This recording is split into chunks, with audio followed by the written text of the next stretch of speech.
Hey there, ladies and gentlemen. This is Andrew Snorton with Creative Community Solutions. And as you're aware, on the press and media end, we have the opportunity to cover some great stories and narratives across arts and entertainment, government and politics, sports, community, and more.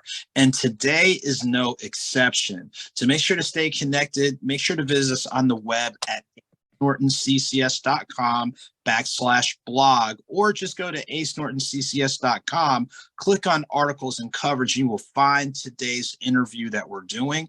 Make sure to add us at Creative Community Solutions LLC on Facebook and YouTube, Ace Norton CCS on Instagram and Twitter. And today, I tell you what, when you talk about community advocates, people who are engaged in the lives of people and how to leave a positive footprint, this guest right here is definitely one of those individuals. So please introduce yourself with our audience. Hi, everyone, and thank you for having me today. I am Rena Laster, and I am the public relations person doing some public relations work for the IAMWOC conference next week. But I am also a person who is an influencer on Facebook, on Instagram, in a lot of areas, especially in women's empowerment, and children issues, and in literacy. And so those are my babies. Those are the things that I really have a passion for, especially children and literacy, because literacy basically, carries over to anything and everything, and especially even what we're talking about today. So that's basically who I am. Well, I tell you what, I thank you for taking time out of your schedule to talk with us. And before we get into the conference that is coming up, walk through with us, basically, what would you say was that motivational factor, that pull, that draw, that lets you know these are the spaces that you need to be in? Well, first of all, basically, we just had July 4th, which was the Independence Day celebration. Also, we had Juneteenth, and these are women of color that we're talking about. And so with these issues, oftentimes when people think of military and in terms of, serving our country, keeping us free. And I think often, I said to someone just the other day, when we meet a guy in the airport or someplace else, and he's in uniform, we'll say to him, thank you for your service. Thank you for helping us to stay free. But very often we don't think about the females, and the females don't really come to our mind in terms of being part of the ones who are keeping us free. And so this is a very important issue, because women are out there now serving alongside the men. Women are keeping us free. Women have, a love for this country. They have a love for keeping us free and our independence. And this is a way of them getting their message out to say that, look, we're in this too. We got a part in this, and we do our part in keeping this whole country free. I was reading something recently about the women, the first women's troop that was formed, and they were basically the women who were helping with mail. And there was a mail group, MAIL, that was formed because mail was piling up. I want to say it was during World War II. Hopefully I'm correct, but I think it was World War II. But the mail was piling up and there was nobody to deliver it. And we know that when the guys are out there on the battlefield, or when they are away from home, those are some of the things that help sustain them and to keep them going, keep them motivated. And so these women were the ones, and they were colored women because they couldn't help, fight or anything. They had to organize to help make sure that these guys got that mail. And at the time when it was formed, there were like rooms and rooms of mail that had not been delivered because there was nobody to deliver it. There weren't enough people. So these women were very instrumental in that. And they were part of the armed forces. And so even way back, women have been taken apart, but people don't acknowledge that, and really it doesn't come to your mind initially when you think about it. We do know that there was the legislation when women were allowed to, go in and fight beside men and all of that, and that wasn't in the too distant past. But that's pretty much the only thought most people give to it. They don't really think about, hey, these women are out there now, and they're making an imprint, and they're making, they're having something to do with the history of our country. And I'm glad you provided that context, because far too often there are some narratives out there. There are stories of impact that people are simply not aware of. And point, there's things you think about, and there's some things that fall outside of our realm of consciousness. So it is, outstanding what you're doing to put light and help shed light on these and other, I'll just say, underreported narratives and stories of impact. It's important. And the other thing is that West Point just had their largest group of minorities that were a part of their graduating class. So women are also now choosing voluntarily to pursue military as a career. Then we see women all the time, or young ladies in the ROTC at the high schools, and the different branches of the military. So people don't really think about it though. Because a high school is near me.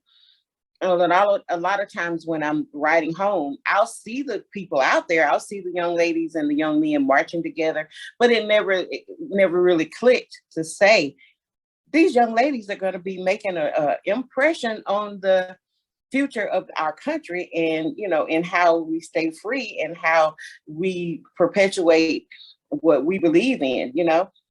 And it's something, like I said, that it's not in our consciousness. We really don't think about it. And so I think this is a prime example of how that can become more at our forefront, and we can recognize these women and thank them also for their service and what they're doing. And again, I sincerely appreciate context that you're providing, the points of reference that you're providing, as well as, hey, look, women are leaving and have left a footprint in these and related areas, which leads to what is coming up this week, the importance and really relevance of the conference that's taking place. So walk us through date, time, location, and some other particulars so people can find out more about these stories and narratives of impact. Okay, the IAMWOC, that's what it's referred to as, IAMWOC, WOC. And what that stands for is the International Association of Military Women of Color. And predominantly, it covers all military women, but it focuses primarily on women of color, not just Black women, but women of color who are making an impact and having something to do with the military. The conference is taking place at the Atlanta Renaissance Airport Hotel, July 11th through 15 in Atlanta. And this will be their first actual conference. The organization was founded in 2021. They've been meeting, they've been having an impact, and participating in various activities that the members are involved in. But as an organization, this is their first conference. And it, like, as I said, it will be at the Renaissance Concourse Atlanta Airport Hotel from July 11th through the 15th. And they are going to start out, the year's theme is people of color sharing their untold stories.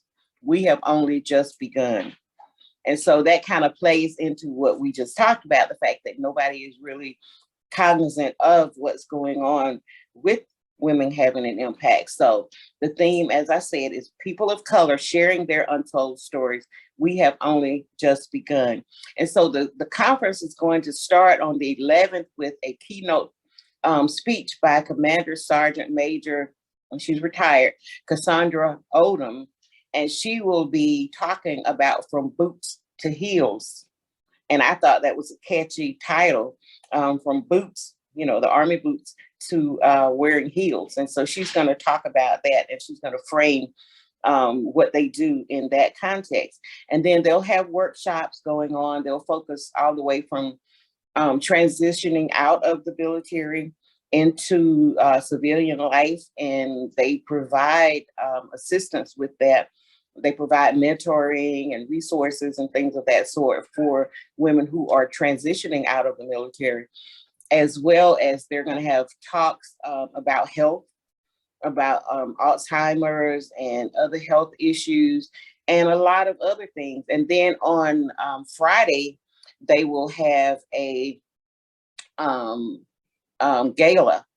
and the mayor is supposed to be at the event on Thursday, I think it is. And so they're really trying to get the word out about what military women are doing. Another thing to me of interest is that these women are developing what they call her stories, HERSTORIES, her stories. And so they will be collecting these, and they've started. There are some on the website if anyone wants to go and find those. But her stories, and they're going to be talking about the impact of various women and what they've done, and the women who have made an impact in their communities or through their military service or whatever. And hopefully they plan to get these placed in the Smithsonian, as well as in high schools and colleges, and places where youth and the people will have access to them, so that they will be aware of who some of these women are. Wow. Take a break that you talk. Yeah. I was about to say, it is just a wide range of things for just those conversations, for the women who are, let's say, still in the field, women who are transitioning out, engagement with different audiences, to basically, like we said before, we always hear the phrase, share your story or narrative impact. And just from what's taking place from July 11th through 15th, this is a great step to do an improved and enhanced job of sharing these and other stories. And what really impressed me, and I want to circle back on this, her story series and the prospects of placement, like you said, in schools, in libraries, in other areas, so where these stories can be accessed a whole lot sooner. And at age. So speak to what can make that potentially powerful, positive, impacting, things along those lines. Right. And especially while these women are living. And that is one of the greatest concerns, is that, we often recognize people after they're deceased, and we want to talk about them and all the great things that they did and the impact that they had and that they made and the influence that they had on different areas and different arenas. But this is after they're gone. We want to recognize these women while they're alive, while they're still here, because these women are among us. They're in our communities, they're in our churches, they work with us. The women who are veterans are in our communities. And so they are among us, and we need to incorporate them into the things that we're doing. One of the other things they do is that they also work a lot with organizations, and with the organizations whose messages can tie into theirs. And they can get messages out. For instance, I mentioned Alzheimer's a minute ago. They partnered with them. They partnered and done races with different organizations. So whatever the organization is, and there is an organization that I'm trying to help them with now, that the exact name escapes me right now, but it's a fraternity for military women. I mean, a sorority, because there is a fraternity and a sorority for military people. And so to incorporate them into the IAMWOC as well. So it's just so much out there that these women are doing, and I'm impressed. And that's one of the reasons I really felt the urge to come alongside them to help to do some public relations for this, because these women are doing an awesome work. They are women of influence, women of power. And another example, one of the women that I've been talking to, Jade, works at the Pentagon. And so these are women who are out there. They're making an impact, and we got to give them their kudos too. You know, as I said, we're often talking about the men and the military, but these women are making a difference. You know, women are out there. They are putting their mark on the United States and the military and all of the things that we are doing. So that's kind of what is going on. Well, I tell you what, just from what you shared, it has definitely been informing, enlightening, educating, empowering, and again, really hits home the point of there are great narratives out there. This is one of them. And not only that, like you said before, the living history piece. Let's go ahead and celebrate and acknowledge these people while they are here. Mm-hmm. And you build upon that. So remind us again the location, any ways that people can lend their support. So website, all that type of contact info. All right, the website is https IAMWOC, IAMWOC.org, IAMWOC.org.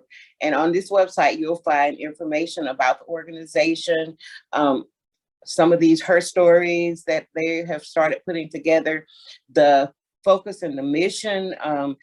Their focus is to talk about the quality of life for underserved and unrecognized female veterans, regardless of color, ethnic group, or gender preference, and to enhance and to educate communities about what a difference these women are making in the world. So the website again is www.iamwoc.org, and the conference will be taking place on July 11th through 15th in Atlanta, Georgia, at the Renaissance Concourse Atlanta Airport Hotel.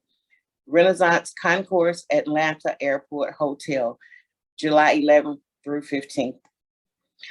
There's a quote that the president is Ernestine Faircloth, and she's retired military as well. One of the things she said to me was that there's a quote that says it takes a village to raise a child. She's saying that it takes a village to raise this organization. And so she's thanking everyone in the community, the members of the organization, media, and anyone else that is helping to get the word out to help grow this organization and grow the influence of these women of military background. Well, tell you what, today's conversation has definitely been informative, enlightening. As you've noticed, I've been taking notes and things along. Yeah. Lester, I tell you what, the fact that you are, again, of the many moving parts that you have, advocacy is one of them, and evident why you are making sure to lend your support and your talents to this great organization, as well as the upcoming conference. So as we get ready to wind down, if people don't remember anything else about the work you're doing, the work that IAMWOC is doing, what's one thing you'd like to leave for our audience today? To make your mark. We all have a story. We all have been given a gift. We have all been given talents. We all have influence in our own spheres. And so this one happens to be talking about the women of military influence, but I would want to leave the message that we all need to make sure that we leave our footprint, whether it's in our family, in our community, in an organization that we work with, a cause that we support, or whatever. Make sure that our footprint and our impact has been felt in whatever those areas are. I tell you, I thank you once again for your time, your fan club and all those types of things. And remember, ladies and gentlemen, those dates in Atlanta, July 11th through 15th. You make sure to visit the website IAMWOC.org for additional details. As a reminder, you can catch our full article on acenortonccs.com. Just click on the menu for articles and coverage. You will find it there. Make sure to connect with us on our social media platforms, Creative Community Solutions, LLC, on Facebook and YouTube to watch this entire conversation, as well as Ace Norton CCS on Instagram and Twitter. We want to thank each and every one of you for being a part of today. And if this is the first time you've connected with our guest and or this organization, do not let it be your last. So until next time, everybody, take very good care. Look forward to seeing you real soon. Thank you.